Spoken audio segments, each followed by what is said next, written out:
Hi guys, and welcome back to the channel. I'm Dharma Helper, and this is DH Reviews. This is my Season 1, Episode 4 review of Gotham. If you want to check out my other Gotham reviews, there will be a link in the description of this video, as well as an annotation behind me on the screen for you to check out the playlist that I made that has every Gotham video so far put out on the channel.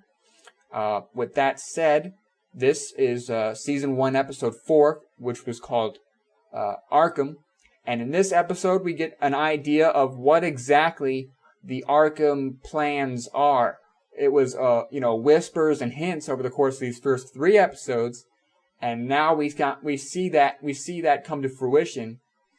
And the main story of this episode was the Arkham District vote to what to do with the Arkham District was coming up, and as a result of that, these counselors were being killed by a hitman named Gladwell, and the motive behind these killings was to sway the vote one way or the other. And Jim and Harvey Bullock, have to figure out what's going on with these killings and where's Gladwell, and they have to bring him to justice, and that's the core of the episode. So talking a little bit about the characters we saw in this episode, I think it makes the most sense to start off with Jim and Barbara and their confrontation this episode.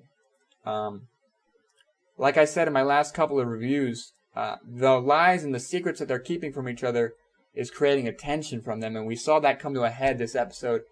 And we saw Barbara confront Jim about Oswald, and we saw Jim confront Barbara about Montoya, and Barbara tells him all the truth and everything about Montoya and their relationship in the past, but she doesn't tell Jim everything.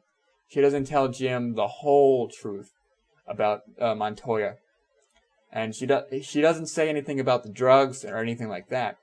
And Jim keeps his secrets close to his chest because he has a line where he says, I told you about my job once, and that was a mistake. And that was obviously referring to in the episode with the children going missing. I believe that was episode 2, how he told her about how the Gotham Police Department was trying to keep everything quiet, and she convinced him to leak that to the papers, leak the kidnapping to the papers, and how that necessarily didn't work out so well. And so to see that relationship dwindle and strain a little bit, honestly, I thought it would happen over a couple more episodes, but it was interesting to see that blow up in everybody's face a little bit, and it was entertaining to watch, and I'm interested to see where that goes, because Barbara laid out that ultimatum where she said, either you tell me the truth about Oswald Cobblepot or I'm done. And so to see that impact on Jim, where his personal life and his professional life are pulling him apart a little bit, I think is going to be a key factor for him moving forward and for his actions moving forward. Because I talk about it in my predictions video, and I talk about it a little bit in my reviews, how I think over the course of this season we're going to see Jim pushed and pushed and pushed until he has to eventually push back, and the strain is just going to make him a little bit more pent up and a little bit more agitated, and the moment when he pushes back is going to be that much more vicious and that much more real and grounded, now that his personal life is suffering and his professional life is a mess with all this corruption and stuff. So that's going to be great to watch. Talking about Oswald Cobblepot in this episode, again, he has that relationship with Jim and how they're starting their partnership a little bit, where he says, you can trust me. I'm here to help you go up against Fish. I'm here to help you go up against Carmine. I'm here to help you go up against Maroney. I'm here to help you go up against all this corruption that we talked about and that we had a conversation about before you sent me off, and I had my whole spiritual journey thing, and there's a war coming, like I said, and you're going to need me and I'm going to need you. So that whole conversation with Jim was interesting, and where they take that partnership is going to be cool to watch. And Oswald also has his plan kind of, he starts to check things off his list a little bit here in this episode, where he stages that robbery and he gets all that money and he's promoted to manager. And now that he has the money, he's going to start, I think, building up his forces in a significant way. Because money, like he says in the episode, money talks and money gets things done in Gotham. So how he spends that money, buying men, buying weapons, buying loyalties, is going to be pretty cool to watch. And to see his plan unfold more and more over these episodes is going to be pretty cool to watch. Talking a little bit about Fish, again, Fish is somebody else who in this episode is marshaling her forces. And she does that mainly by hiring this singer, Liza. And over the course of the episode, she's auditioning all these singers, and she's talking to Butch Gilzan about, I'm not looking for a woman, I'm looking for a weapon. I'm looking for somebody I can use as a weapon.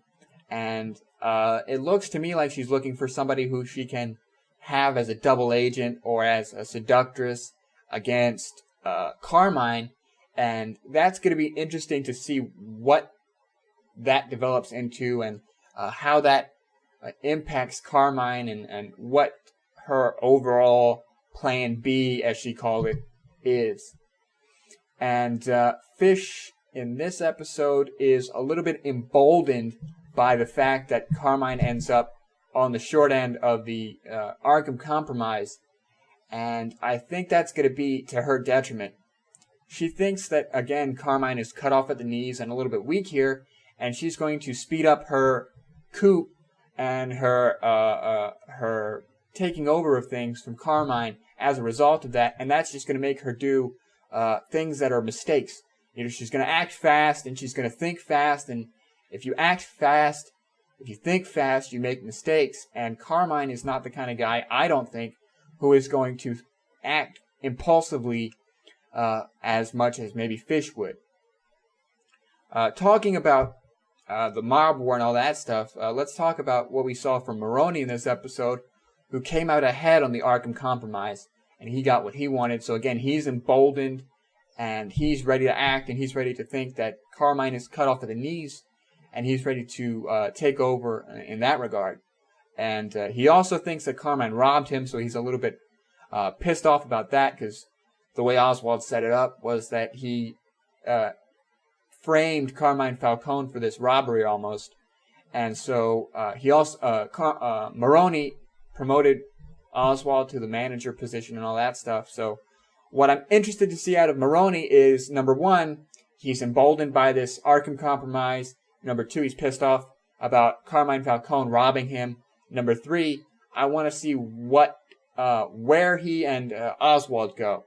It's not going to be too long now, I don't think, until he finds something out about Oswald, or he finds out that Oswald worked for Carmine or Fish, or he finds out who Oswald Cobblepot is, and his reaction to that is going to be interesting. Personally, I think he's going to be not too bothered by it. That's somebody who worked for Fish and worked with Fish, so that's an advantage that Maroni has if he plays it right. He has an inside look at what Fish is doing and what Fish is thinking. And he also, why would he care necessarily what beef Carmine and Fish have with Oswald? Why would he necessarily care if, in his mind, Oswald saved the money from the robbery and Oswald is this manager and all this stuff? What motivation would he have to kill Oswald Cobblepot? Why not just use him as an asset? And finishing off my talks about the mob war, let's talk about Carmine very briefly. The one person we don't see at all, we see Fish's perspective on this war. We see what she's doing in her camp. We see Maroni's camp. We're not seeing Carmine's camp at all. We're seeing nothing from him. And I think, again, he's a quiet sort of guy. He's not weak at all, like Fish and Maroni believe he's weak. He's not. He's smart. He's quiet. He's methodical. In the pilot episode, I think it was, when he goes into that butcher shop, he just goes in there and kills people without a second thought, man. He just knocks down the doors, shotguns blasting. It's business to him. And he goes in there, he doesn't raise his voice, he's not angry, he's not impulsive. He just says, if Fish wants to kill cops, she's going to have to ask permission, or I'm going to come back here with some more shotguns, and we're going to blow all y'all away. He's not as impulsive or as angry or as impatient as Fish and Maroni are, and I think that's his biggest advantage. And I'm interested to see if we get a peek at his camp and a peek at what he's thinking, because number one, this Arkham compromise is not good for him, and he's going to be pissed off about that. Number two, Fish and Maroni keep antagonizing him, and he's going to have a response for that. So to see his response for that is going to be interesting to me to see where that goes. Talking about characters, I think that's the last sort of character development that I want to talk about. We saw a little bit more from Bruce and his detective work and stuff, but we've seen that, and like I said in my last review, I'd like to see him get out of the mansion and to start doing things a little bit more proactively. We haven't seen anything out of Ivy at all, and I'm wondering if that's intentional and if we're going to see her develop a little bit more of an important role here at the later half of the season. But I'd like to see something out of Ivy soon. Same with the Riddler, same with Edward Nygma. We saw him again in this episode, and he's really awesome to watch, and how he kind of has that delightful look about him every time he says a riddle or a paradox, or every time he has to, the give and take of, here's a riddle, here's the answer to the riddle, okay, here's the information that you wanted. To see more from him, I think, is going to be interesting and cool. We didn't see anything from Catwoman this episode, but Selena Kyle, again, she and Bruce, I think, are going to have a relationship coming up here.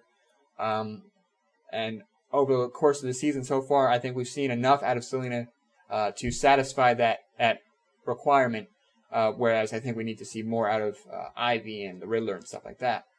So that covers my thoughts on characters. My overall thoughts this episode, I thought it was a really great episode. I enjoyed it. I'm glad we got the Arkham resolution that was built up over these first 3 episodes. I have a comment to make about a question, or well, not a comment that Jim makes over this episode. He says to Bruce, I believe, he says, what the mayor did in his great Arkham compromise, giving Maroni his waste management, but also working on Arkham Asylum and refurbishing Arkham Asylum, what he did may have prevented a war and a lot of bloodshed. I don't think that's true. I think that's actually going to be the cause of this war. Like I said, this decision emboldened Fish. It emboldened Maroni, so they're confident they have a win. And if you know anything about mob mentality and the mafia and all that, a big thing about them is retribution, and if you hit me, I have to hit you back twice as hard, or else I look weak and I look like a punk and I'm going to die. So with Maroni getting robbed, he's going to want to look for retribution against Carmine. With Carmine getting the short end of the stick on the compromise, he's going to look to have retribution and repercussions against Maroni and against Fish. And Fish, seeing the weakened Carmine, is going to enact her plan a little bit faster, like I said, and is going to act against Carmine a little bit more openly. And that's going to lead to Carmine acting against Fish. And I think that the compromise that the mayor made in this episode is going to be the catalyst for that war that we've been seeing built up over these 4 episodes. And I think things are going to get very bloody, very fast coming up here very soon. and that's not great for Gordon and for the police department, but it's absolutely fantastic news for Oswald Cobblepot. So what happens as a result of this Arkham compromise is going to be very important moving forward. Like I said, great episode. I want to see more out of Ivy. I want to see more out of the Riddler. Other than that, my other comment was that the villain in this episode, Gladwell, his weapon was very comic. Not comic as in funny, but comic as in comic book. Very comic-y and very cartoonish. It was that little spike strip thing, that spike thing, and to me, again, that's a point in the series' favor where they're able to have their own flavor and their own touch on Gotham City, and it's very comic bookish, and it's very cartoonish, and it's not as serious. So to see that escalation of, first we had the Balloon Man who killed people with weather balloons, and then we had Gladwell who kills people with this homemade spike, and we had the doll maker who's kidnapping these kids. To see that they're not afraid to touch on the fact that Gotham is a little bit bizarre and a little bit out there is a huge point in the show's favor, and it's a huge reason why I enjoy watching the show. And I want to see more of that moving forward, and I think we're going to see more of that moving forward. I like that they touched on the lore of Gotham City in this episode with Arkham Asylum, and we were able to see the beginnings and the foundations of the stuff that we're more familiar with in the era of Batman. So more of that, more references, more touches on things that we are more familiar with. Again, they may be adding too many characters a little too quickly. I'm not sure why Liza was added here or what her purpose or point is in the story. Great character. I mean, she was very well acted, like a lot of the characters in the show are very well acted and stuff like that. But I think they may be adding, like I said in my other reviews, too many characters too quickly and suffering as a result of that by having to cut out Poison Ivy and the Riddler and these characters that are the staples for the Rogues Gallery and maybe would be a little bit more familiar with a lot of audiences to have watched these characters grow up instead of all these new characters and stuff. But Liza in this episode, she was very well acted. Her character was developed. We got a great sense of that character and how much of a badass that she is. She's fighting that woman for the job. She's sort of nonchalantly kind of going along with what Fish wants, and she kind of, all right, I guess I have to beat this person up, or all right, I guess I have to seduce Fish Mooney, or, so what that character brings to the series, I'm going to be interested to see. But with that said, that kind of wraps up my thoughts on the episode. Like I said, really great episode. I'm looking forward to watching the aftermath of the great Arkham compromise and how that plays into the rest of the series. With that said, if you like the review, go ahead and leave a like so that I can get this video out a little bit better. It helps me out a lot. Leaving likes is probably the best thing that you can do for this for the videos. Subscribe to the channel if you want to watch the reviews as they come out. Again, my Gotham reviews are on Tuesdays, Scorpion reviews are on Wednesdays, Agents of S.H.I.E.L.D. reviews, Scorpion reviews are on Thursdays, Agents of S.H.I.E.L.D. reviews are on Wednesdays. If you want to watch Gotham with me, Gotham comes out Mondays at 8 p.m. on Fox, so you can watch that with me and keep up with me on these reviews. If you want to follow me on Twitter at the DH Reviews, and we can talk about the episodes. If you want to talk about what I might have missed or what I might have talked about, you can leave a comment in the comment section.